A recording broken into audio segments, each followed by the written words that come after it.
भगवंत रे, हे भगवान तुम्हारी चरणों में, हे भगवान तुम्हारी चरणों में फूल चढ़ाने आई हूँ। और गाने बजाने से पहले सबको प्रणाम। माँ तोरी ममता जगमा हे महान वो, माँ तोरी ममता जगमा हे महान वो। कैसे कराऊं मैं माता पखान।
जोहार संगवारी हो।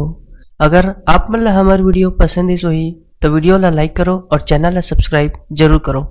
और हाँ, बेल आइकन ला जरूर दबाओ ताकि हमार नवा अवैया वीडियो आप मन ला सबले पहले मिले।